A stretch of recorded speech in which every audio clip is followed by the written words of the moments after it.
성경을 이렇게 재미있게 읽으신 분을 처음 봤습니다. 즐거움을 주셨습니다. 오늘 저와 여러분이 볼 느헤미야 6장 본문은 몇 가지 우리가 본문을 보기 전에 느헤미야에 대한 좀 이해를 하고 시작을 해야 될 것 같습니다. 느헤미야는 느헤미야서 앞에 있는 에스라서와 함께 히브리 성경에서는 한 권의 성경으로 되어 있습니다. 원래 한 권인데 이것을 나눠서 두 권으로 한 권을 한 이유가 있습니다. 그것은 비슷한 시기에 이야기를 하고 있기 때문입니다. 비슷한 시기에, 같은 시기에 또 예루살렘이라는 같은 장소에서 일어난 일을 소개하고 있기 때문에 그래서 히브리인들은 이 에스라서와 느헤미야서를 한 권으로 이렇게 봤던 것 같습니다. 이 두 성경은 예루살렘이 바벨론의 침략으로 멸망당하고 많은 이 남쪽 유다에 있는 백성들이 바벨론으로 포로로 잡혀가서 있다가 예레미야 선지자의 예언대로 70년 만에 다시 포로 귀환해서 예루살렘 성전과 예루살렘 성을 다시 재건하는 이야기를 소개하고 있습니다. 에스라서는 에스라와 스룹바벨의 지도하에, 이 두 사람의 지도자의 지도하에 예루살렘 성전을 재건하는 이야기가 에스라서고요. 이 오늘 여러와 여러분이 읽은 느헤미야서는 느헤미야라는 지도자를 통해서 예루살렘 성 자체, 성벽을 재건하는 이 이야기를 우리에게 전해주고 있습니다. 그것을 먼저 우리가 좀 이해할 필요가 있습니다. 그리고 느헤미야는 느헤미야 1장에 보면 아닥사스라는 왕의 술관원이었습니다. 그는 굉장히 고위직 관료였었고 바벨론에서 그래서 그는 고위직 관료로 아닥사스 왕의 술관원으로 있다가요 한 가지 소식을 듣게 됩니다. 어떤 소식을 들었냐면 예루살렘 성벽이 예루살렘 성이 그 예전에 무너진 그대로 폐허가 된 채로 남겨져 있다는 소식이었습니다. 그 옛날 정말 하나님의 영광이 임했던 그 예루살렘이 이제는 아주 처참하게 폐허가 되어서 아주 형편없이 무너진 상태로 남아져 있다는 소식이었습니다. 그 소식을 듣고 느헤미야가 가슴이 애통하기 시작했습니다. 정말 그곳은 우리 조상들에게 임했던 하나님의 영광이 임했던 곳인데 그곳이 그렇게 비참한 상태로 남겨져 있다는 소식이 너무나 안타깝게 느헤미야에게 들렸습니다. 그래서 그가 그 순간부터 기도하기 시작했고 그가 예루살렘으로 가기 위한 그런 방법들을 생각하게 됩니다. 느헤미야가 있는 곳 그리고 느헤미야가 가야 할 예루살렘은 920km가 떨어진 곳입니다. 굉장히 먼 거리죠. 그 당시 도보나 짐승을 타고 여행을 해야 하는 그 시절에 이 거리는 정말 굉장히 먼 거리입니다. 그러나 정말 900km가 넘는 그 먼 거리에 떨어져 있었지만 느헤미야 마음속에 예루살렘 성 재건에 대한 비전과 꿈이 있었다는 것입니다. 그는 그것을 놓고 기도하기 시작했고 그것을 하나님께서 자신에게 준 사명으로 알고 그가 기도하기 시작했습니다. 그의 꿈은 한 가지였습니다. 예루살렘 성벽을 재건하고 다시 하나님 백성들이 그곳에 모이고 그곳에서 하나님을 찬양하고 주님을 높이는 일이 다시 회복되기를 바라는 것이었습니다. 단순한 성벽 공사를 한 건축 공사의 목적이 있는 것이 아니라 느헤미야는 그 성을 다시 재건함으로 인해서 하나님의 백성 신앙 공동체가 다시 일어나는 그것을 마음속에 바라고 있었습니다.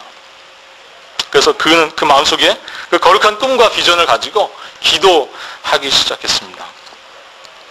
그의 가슴속에는 정말 그 옛날 하나님의 영광이 머물던 예루살렘을 다시 재건하고 그것을 예배하는 공동체가 회복되고 다시 하나님을 향한 그 간절한 그 열광, 하나님을 향한 그 영광스러운 예배가 다시 회복되기를 그가 정말 너무나 바랬습니다. 그래서 느헤미야 1장 1절부터 4절까지 보면 그가 어떻게 이 일들이 시작되고 있는지를 얘기하고 있고요. 4절에는 이런 말씀이 기록되어 있습니다. 내가 이 말을 듣고 앉아서 울고 수일 동안 슬퍼하며 하늘의 하나님 앞에 금식하며 기도하였다 그랬습니다. 너무나 그 사실이 슬펐고 그래서 그는 슬퍼하며 울며 금식하며 기도하기 시작했다고 그랬습니다. 그는 바벨론 제국 내에서 굉장히 높은 지위에 있는 관료였었습니다. 그래서 술 맡은 관원이었고, 그래서 굉장히 높은 지위를 이용해서 비록 바벨론이란 이 거대한 제국 안에서 소수 민족에 불과한 사람이었어요. 그는 마이너리티 중에서 마이너리티였고, 이 거대한 바벨론 제국 안에 저 구석에 있는 유다라는 나라에서 끌려온 하나의 그 포로민의 후손에 불과한 사람이었습니다. 그랬던 느헤미야가 정말 하나님의 큰 은혜를 입어서 술관원의 높은 자리까지 올라갔었죠. 그는 소수 민족이었지만 그럼에도 불구하고 그는 높은 지위를 가지고 있었기 때문에 얼마든지 그 상황에서 안주하고 그 상황에서 자신의 그 지위를 이용해서 얼마나 편하게 살 수 있는 그런 사람이었습니다.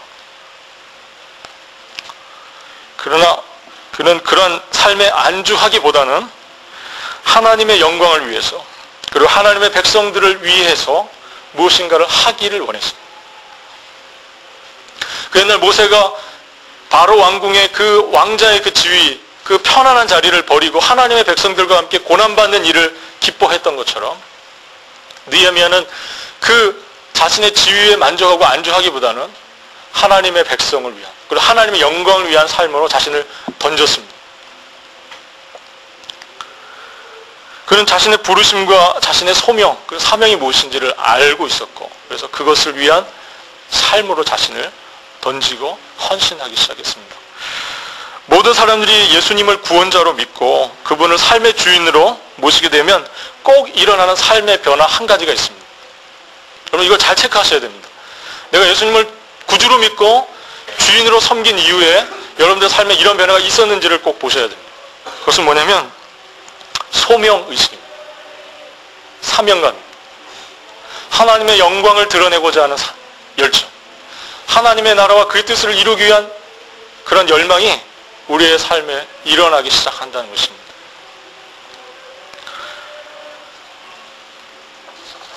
이런 열망이 있으십니까? 저는 오늘 느헤미야 6장을 통해서 계속해서 여러분들에게 질문할 겁니다. 여러분들의 사명이 무엇인지, 여러분들이 그 사명에 충실한 삶을 살고 계신지, 그걸 계속 질문할 겁니다. 바로 근데 이 느헤미야 6장을 통해서 여러분들에게 없었던 사명이 없었다면 그 사명을 주님으로부터 받는 시간이 되기를 바라고, 받았던 사명을 잃어버리고 그 사명에 충실한 삶을 살지 못하고 있다면 다시 이것을 회복하는 시간이 되었으면 좋겠습니다. 그래서 정말 여러분들의 삶이 주님께서 부르신 그 사명과 부르심에 붙들려서 사는 그러한 복된 삶을 사실 수 있기를 주님의 이름으로 바라겠습니다. 오늘 본문은 이렇게 시작하고 있습니다. 1절을 한번 같이 읽어보도록 하겠습니다. 1절입니다. 산발락과 도비아와 아라비아 사람 게셈과 그 나머지 우리의 대적이 내가 성을 건축하여 그 타락한 곳을 남기지 아니하였다 함을 들었는데 내가 아직 성문에 문짝을 달지 못한 때라. 오늘 본문을 1절 보니까요, 느헤미야가 성벽을 거의 공사를 마무리를 졌습니다. 성벽 공사는 다 끝났습니다. 근데 문제는 성의 문을 아직 못 달았다는 것입니다. 여러분들 영화 이렇게 보시면 옛날 그 고대 전쟁 영화, 옛날 그 고대 전쟁 영화를 보면요, 그 성을 놓고 이렇게 주변을 감싸고 적들이 공격을 할 때요, 공격하는 곳이 한 군데가 있습니다. 어디를 공격하는지 아십니까? 네, 성문입니다. 성문. 왜 그렇죠? 네. 몇 번 열렸다 하니까 열리기 쉽잖아요. 그죠? 네. 왜냐하면 성문이 제일 약합니다. 성벽은요, 단단한 돌이나 흙 같은 걸로 다져서 만들어졌기 때문에 절대로 뚫을 수가 없습니다. 뚫리지 않게 만들었습니다. 그런데 뚫을 수 있는 곳이 한 군데가 있는데 그것은 바로 성의 문입니다. 느헤미야 1장부터 보면요, 느헤미야 이 성벽 공사를 계속해서 방해해왔던 사람들이 있었습니다. 오늘 1절에 산발락과 도비아와 게셈, 이 세 사람이 이 느헤미야의 원수들이었습니다. 그 공사를 시작할 때부터 이 원수들을 계속해서 성벽 공사를 방해해왔고 위협하고 협박을 하고 했었습니다.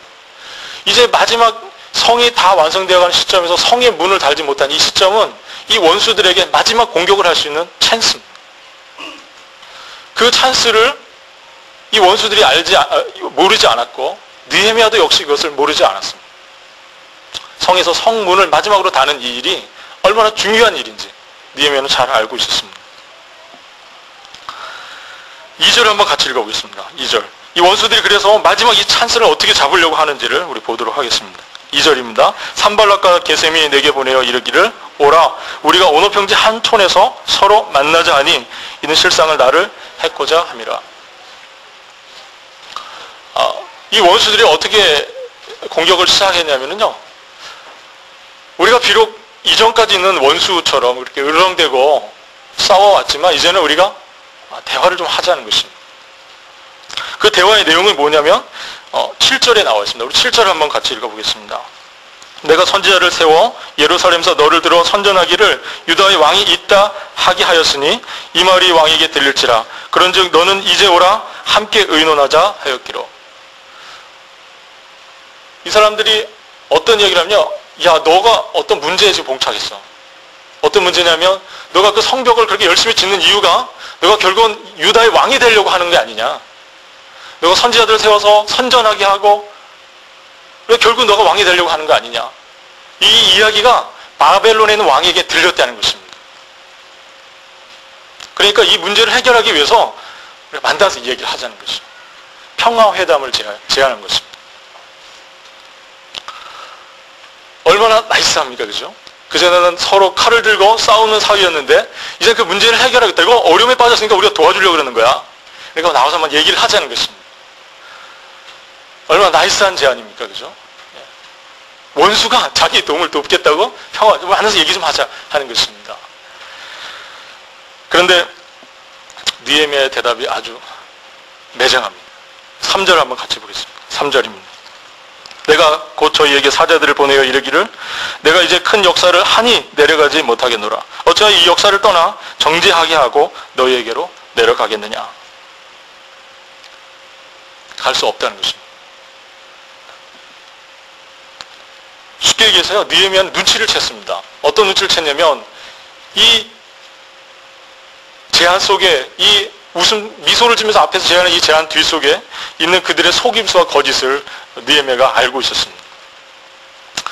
오노평지라는 것을 만나자고 제안을 했었는데 이 오노평지는 이 남쪽 유다와 그 다음에 남쪽 유다 위쪽에 있는 사마리아라는 지역의 경계 지역에 있는 동네입니다.